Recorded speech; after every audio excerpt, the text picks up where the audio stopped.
much for joining us on this next LinkedIn Live by Tribal Impact.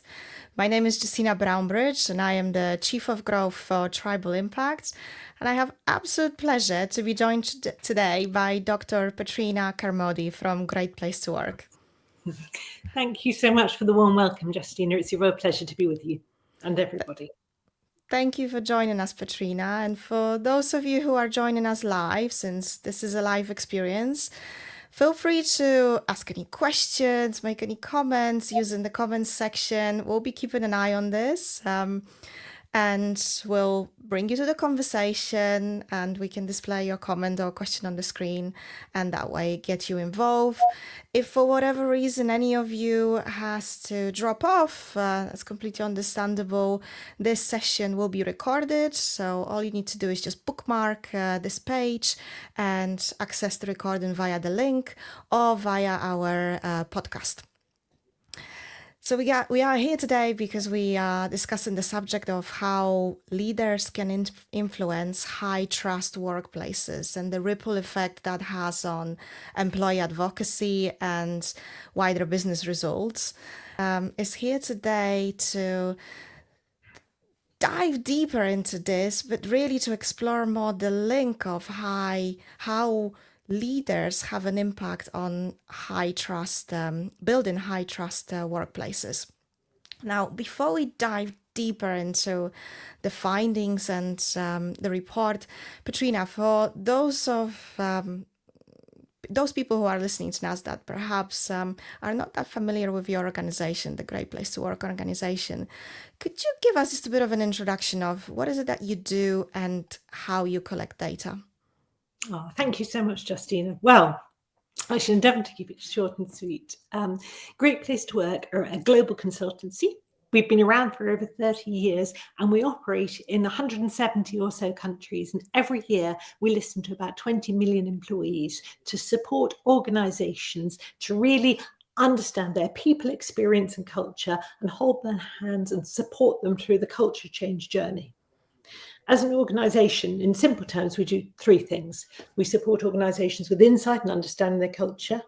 We support driving change, and I'm Chief Change Officer at Great Place to Work UK and support that part of the business, look after that part of the business.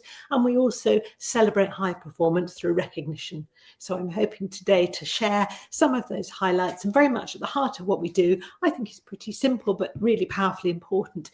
It's about driving high trust, high engagement cultures, which are decent for all the people who work in them and are more productive and profitable. Fantastic, thank you. And Petrina, you recently presented at our event, the Social Business Exchange, where you made us familiar with the results of your European workforce study and specifically the leadership series, tackling the subject of proximity leadership. It's a very interesting concept because it links how leaders can impact through their proximity skills, employee engagement. Now, for those of us who are trying to understand this concept better, could you help us understand what is proximity leadership in practice? Thank you so much, Justyna. Absolutely. So, certainly from my experience and a lot of research, leadership plays a critical role in driving employee experience and cultures and performance. A key aspect of leadership that we as leaders and leaders have is this notion of proximity. Essentially, it's connection, approachability, relationships. And Great Place to Work helps clients quantify this and break it down into manageable chunks and drive it forward. And in essence, it's three concepts. It's around trust and engagement. So notions of autonomy, can people make mistakes? Are people leaders involving people in ideas and decision making? Are they open to ideas? So that's one, engagement. Two, approachability. So do I set clear expectations as a leader? Do I keep people informed? Can you ask me a reasonable question and get a straight answer?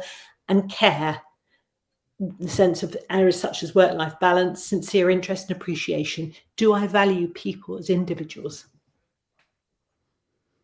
And it's really interesting because proximity would indicate that closeness, but it doesn't necessarily mean physical closeness. There was some fascinating insights there that actually proximity was observed at a higher level at hybrid Yeah. organizations versus the ones where employees are all on site. How does that link then to certain behaviors, that concept of proximity? I think it's really interesting because there might understandably be an assumption that proximity means physical closeness. It actually means human connection and the extent to which we know each other, we engage with each other, and that we build trust between us. So it's actually quite a different concept, and it's one when we break down the elements that leaders can mindfully focus on and drive forward with really big results, like you mentioned at the beginning, the massively increased return revenue per employee. And also there's other work we've done, like, for example, we commissioned Alex Edmonds, a professor at the London Business School, to look at results over 20 years of FTSE performing, average of the FTSE index and average of best workplaces. And we found that an average of best workplaces provided a 4 times greater return than the FTSE average. And that's because of, in my view, a key part of that is considered consistent leadership focus on aspects such as proximity leadership. Fascinating. This is really very interesting, especially in a world where there's so many organizations now embracing the remote work and the hybrid work, and you would think that um, it would be more difficult in those kind of environments to achieve proximity, and yet we are seeing, thanks to your report, much higher percentages in hybrid and specifically hybrid environments. So diving deeper into those, sorry, I think you wanted to Yeah, add something there. thank you, Justyna. Yeah, absolutely. Each individual and organisation is unique, but proximity, the heart of proximity for me, is actually the human connections between teams and between leaders. And it's treating each person as an individual, and it isn't necessarily about both being in the same room. It's about the quality of our interactions and you recognising my needs as an individual. Okay. So diving deeper into the report, what sort of findings link that leadership proximity with specifically employee advocacy and trust? So, what sort of findings link proximity with advocacy and trust? Well, Mm-hmm. actually, we found that. So just to give us all, without too much detail for everyone, what we did was this year invite 25,000 different people from across 19 European countries to express their views on a range of questions about their experience at work. And central to this were a cohort of leadership questions and a measure of proximity with those areas that I outlined included within it. And we found, for example, that on average in the UK, across UK organisations, the proximity score, in simple terms, we like nice, simple, straightforward scoring at Great Place to Work. So in simple terms, on a range of 0 to 100, the average score was 54% for the average organisation on proximity leadership, whereas in the highest performing best organisations in the UK, it was 88%. That's a massive differential, and that differential also echoes the fact that those proximity organisations are far more likely to be high trust, high performing organisations with those really strong bottom line benefits and increased advocacy. Organisations that, in inverted commas, get it right, so intentionally focus on it, drive higher trust cultures within which employees are far more, and leaders are far more likely to want to sincerely advocate services and to work there. Fascinating. So what's really big part in here is that you have the view across so many different organizations and so many different countries. We're talking about 25,000 people that you gathered this data from, and you see here specifically we're talking about the UK, but we know that we see in this kind of link as well across all European countries. Did you see similar link in other countries as well? proximity leadership is critically important to get right to drive trust and engagement across different European countries. There's a range. So, for example, on our measure of proximity, it was within Denmark that there was the highest level of proximity. For example, the UK was very close to the average. The average was 53 for those who enjoy the numbers. But there is a range, but the consistency is that actually these areas in proximity leadership are really important to get right, to provide, in the simplest terms, to provide us as humans with a decent experience where we feel good, want to deliver more, do deliver more for the organisation, which does better, and we advocate.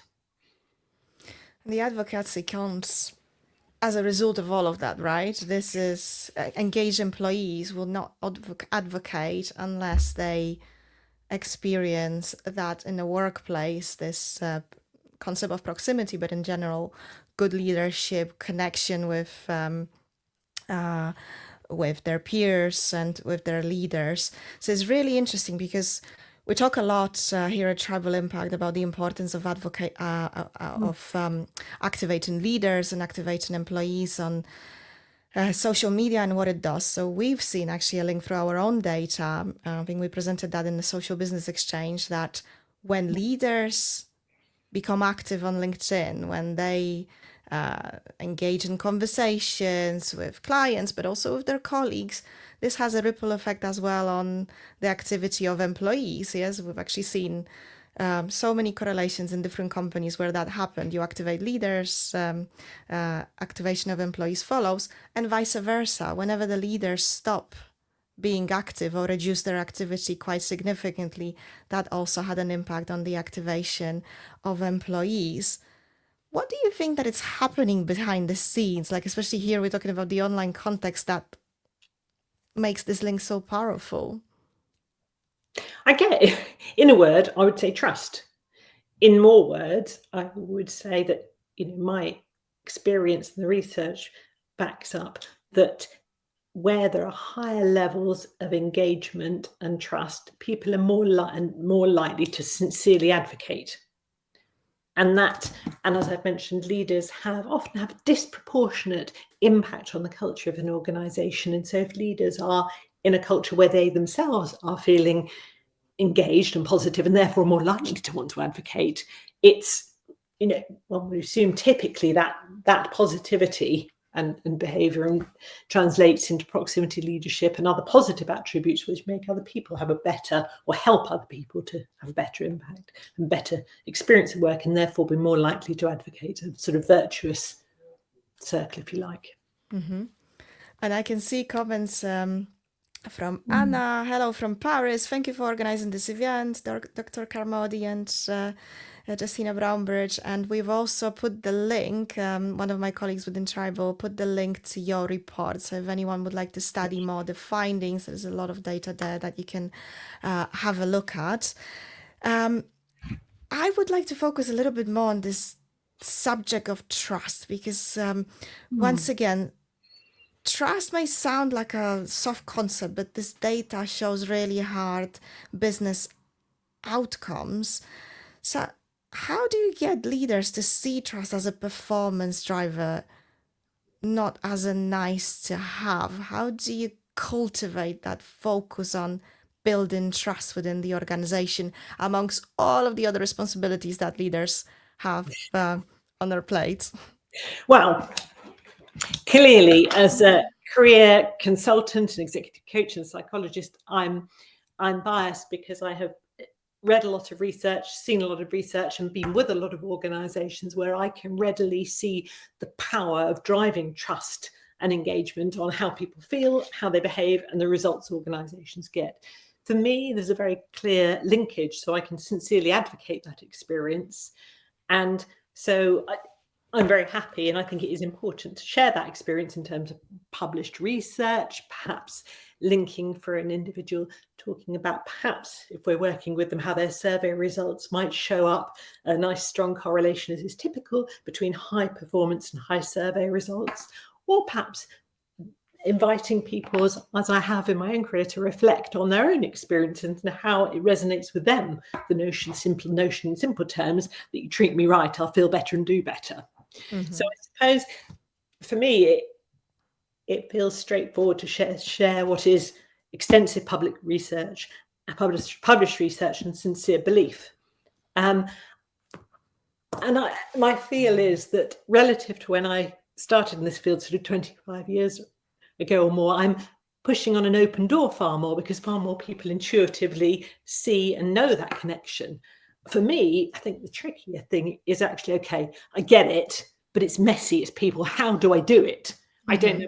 I think that's often the more burning question. It's okay, all right, so I'm sold, but how do I get my hands around this? This is much more nuanced than some technical skills, which are perhaps easier to grasp. But I'm often struck by the use, which is less now, of the word soft skills. When these human interaction skills are anything but easy or soft. They're critically important, but they require dedicated effort and expertise. And I guess reflection as well. I think one thing that Great Place to Work surveys do, I can speak from my own experience, because we've also started using the survey to see what's the experience for our employees within Tribal. The questions that are asked, a lot of them are about the style of leadership that you experience, about the style of management that you experience. And myself as a leader, that made me reflect as well as my own style, and how do I embrace this style to engage employees. For those who are not familiar with this survey, what sort of questions do you ask? Could you give us some examples? Like, what sort of questions do you ask that help leaders think a bit more and reflect a bit more on that subject? Absolutely. So Great Place to Work runs a variety of bespoke work, but also at the heart of what we do is, which Justyna has referred to, is our Trust Index survey, which is a core measure of what our research has shown to be the most important ingredients that drive trust and engagement in organisations. And essentially, we say that, and from our research, a great place to work is where one, and bear with me here, is where we trust the people we work with, we're proud of the work we do, and we enjoy the people we work with. And as part of Great Place to Work's measure, unapologetically, quite a large slice of it is questions around leadership and how we facilitate as leaders a healthy and trust-inducing culture. So a really wide range of questions. I touched on some of the proximity leadership questions, such as, do I involve people in decisions? Am I open to ideas? Do I make my expectations clear? Do I critically take a sincere interest in people? So do I treat people as individuals, not a number? And do I show appreciation? There's some really core concepts. And certainly some of those concepts those leadership concepts are amongst the very most important things to get right, that the best companies get right to drive advocacy. Okay. I don't know if that answers it, Justyna. It does, and it reminds me also of what you mentioned in the report, of how important it is to be intentional about all of this rather than one-off, right? And how to think about it as your whole mindset rather than a one-off behavior shown. And and I think this is really critical as well, in terms of, once again, what we talked about it earlier, in remote organizations and the hybrid organizations, that those connections with leaders don't happen as often, yes, and are not as sometimes spontaneous. So that intentionality, that was really interesting part of your report that I picked up on. Can that be also the case in terms of your connection and your engagement with employees using social media, internal or external? What's your view on that? I'm curious. That intentionality would then be important. I think forming true human connections and strong leadership, which drives high trust, intentionality is a critical part of it. And so I would say, however we engage, being intentional is critical. And like anything worth doing in life, it requires consistent care and effort. And I'd quite like to introduce a concept that some of you may be familiar with, but that I feel is very powerful from Great Place to Work, which is the notion of the trust reservoir, which is one simple idea, but it really resonates with me, and it really sort of sums up the power of human touch leadership. It's the trust reservoir is the notion that, imagining a reservoir of water, every interaction that we have as leaders, and everyone, either increases or decreases the trust between us. And therefore, having a very full trust reservoir is very powerful in terms of energizing us for the future and also insulating us against the tough times. And our founder, Robert Levering, said that one of the single strongest characteristics of a great workplace is the constant replenishing of that trust reservoir. I suppose emphasizing that every interaction counts and being intentional is really important. And knowing the people that you work with and valuing them as humans is a critical requirement to do that. Okay.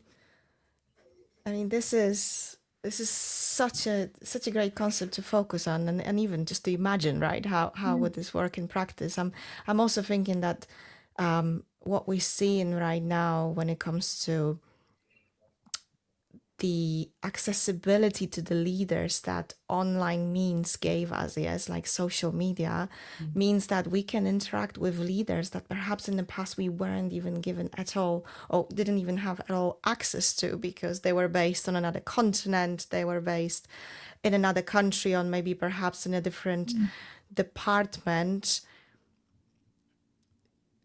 I'm wondering if there's anything there that leaders could do, especially when it comes to their online presence. I'm curious what your view is. What would be the advice that you would give leaders when it comes to engaging with their own employees using social media? I think clearly depends on the individual and why they wish to engage and what they're sharing.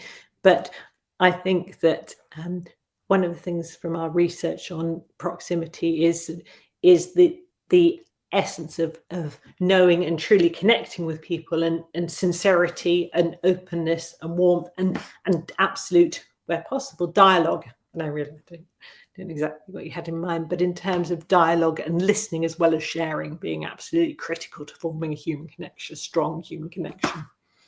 So I suppose then the question is, how does one, with the challenges of being one leader, maybe looking after many people, how do you have that two-way interaction? Mm-hmm. And is it for you, or is it also, so I would argue, for all leaders from first line manager up, to have those connections? Great points. And I can see we've got a comment from Aradana. I hope I'm saying your name correctly. Great conversations. Thank you, Dr. Petrina, for the valuable insights. I agree that there is often a gap between understanding concepts and applying them in real workplace situation. Could you share a few practical tips on how to genuinely build and embed trust as a driver of performance? Okay, so it's kind of relating to what we said before. Is there anything there that you would like to add, Petrina, that we haven't mentioned so far? Oh my goodness, so that's a beautiful question. Thank you. But a big one, hey? How can you genuinely build and increase trust? Well, my head goes to, okay, so what are the things that are biggest bang for your buck in terms of driving trust and engagement? So as a thought to get us started, a Great Place to Work, I've mentioned, we collect a hell of a lot of data and we celebrate high performance. And so one of the nice things that we can do is look each year at the highest performing organizations and ask questions, listen, what do they get right that differentiates them, that gives them this competitive edge? So we facilitated key drivers analysis in old money regression to look at which questions in our survey are going to be most important to drive key outcomes, like is someone engaged or are they more likely to advocate? Asking this, and please bear with me with your question, but a key thing then to drive trust and engagement, we had a look at the top 3 things in highest performing organisations in the UK that drive engagement and advocacy. And these were having a sense of fun at work, management taking a sincere interest in me as a person, and management actions matching its words.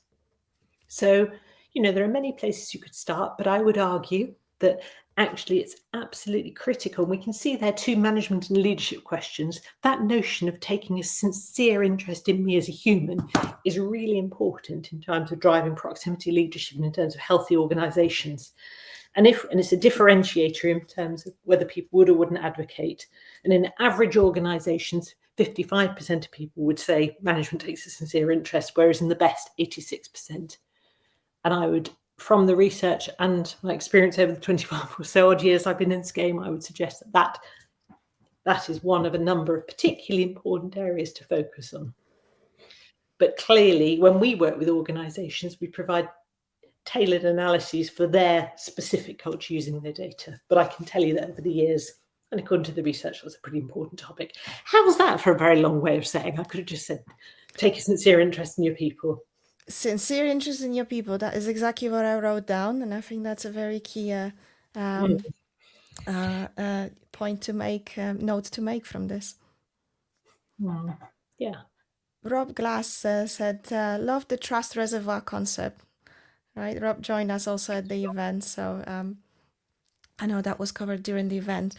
Is there anything else that you would like to mention when it comes to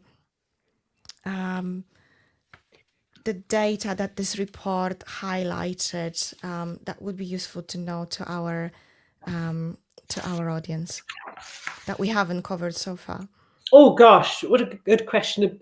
Again, a big one, I think. I think the most important thought, I was interested by your question about, how do you get leaders to believe this?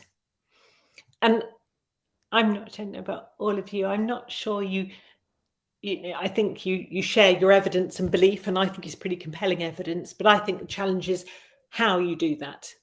And I think for me, the important thing is to break down this concept that I say, it's important that every introduction counts and you grow your trust reservoir. Yes, absolutely, I believe that. But I think the way to do that is to break it down into the concrete constituent parts. And like anything, as an organization, care about it, train people, measure it, encourage, support, and really sort of weave it through your organization like a message in a stick of rock. It's for me, I don't know about all of you, I think sometimes the barrier can be that, I get it, but hang on, these humans, they're all unique and it's quite hard to corral.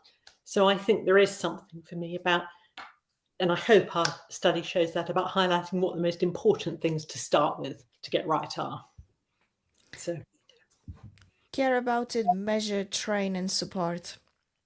That sounds like and a great framework. us. Yeah. And encourage. Yeah, stick with it. Yeah, and you mentioned the word intentional, which I think I use quite a lot, and I'm glad came out in the report. It's going the hard yard. It's sticking with it and forming those, knowing that every interaction counts. It's sticking with it and being intentional, and have a culture where, because we know we do our best, we think the best of each other when things don't go quite so well, which is natural sometimes. Anna just mentioned great conversation report. It made me think about how cultural identity and leadership style in different countries are connected, and how understanding culture shapes the way trust is built in teams. So I think as I imagine you're alluding to, I think it is super important that we understand each other as humans, and also understand where we might come from, and that we might come and bring wonderful, different richness from different cultures. And how do we align that into an organizational culture? So the how, right, that you've just mentioned, the how will differ, right? The how will differ on your organization, the how will differ on your culture, I guess, your geographical culture, but also culture within your organization. So it's not also an easy question to answer how to do that. It's more about, I'm thinking here, based on what you said, being intentional in doing your best in understanding what is the best way for your organization to drive trust. And I guess your surveys help with that, right? Because it give the people who run the organization the feedback on what works and what could be improved. And those become the points then that we could work on to change the situation with the company and drive higher engagement, drive higher advocacy, drive higher business results. Absolutely. Yeah. Our surveys are a clear indicator of the core areas that we have identified through systematic research that are most important to get right to drive trust and engagement. And yes, it's another important measure that organisations will put alongside with other evidence sources to think about where they're really pleased with how they're doing and where they need to improve. And we support organisations with our core research items and also with specific areas that matter most to them. But absolutely, of course, it's a matter of thinking about, right, what's the culture I have and what's the culture that I need to deliver on the strategy? Because, of course, this is all about how do the people who will work together feel, but it's also how do we work together to deliver on the strategy or not? Excellent. I've just got very short last question, so I encourage our audience, if you've got any more questions at this stage, to please submit them, because we are almost at the end of our experience. Dr. Petrina, I know that probably there'll be quite a lot of people wanting to potentially ask questions directly to you or connect with you. What is the best way to reach out to you? Thank you so much. Well, you're most welcome to either email me or reach out to me on LinkedIn. I don't know whether you maybe would like to kindly share my email address along with the report, or please do just reach out. I'd love to chat to anyone who would like to. Thank you. Okay, fantastic. Thank you. We will share the email in this conversation for anyone who would like to reach out. And I'm just checking if there are any more questions. No, but like Dr. Petrina said, if you could drop your questions via email, or perhaps here underneath the conversation, this link will be live for others who didn't get a chance to join this conversation. Thank you very much, Dr. Petrina, for joining us and for sharing the insights from this report. It's very valuable information for many organizations. So, especially right now, thinking about next year, thinking about how to drive business growth. Very, very useful understanding better the concept of leadership proximity and how does that impact employee engagement. And yes, once again, thank you very much for dedicating your time to joining us and sharing those insights with our audience. Oh, thank you so much, Justyna. It's been a massive pleasure talking to you and lovely talking to you. And thank you to anybody who chose to join us. Thank you. Thank you very much, everyone. Thank you for joining us.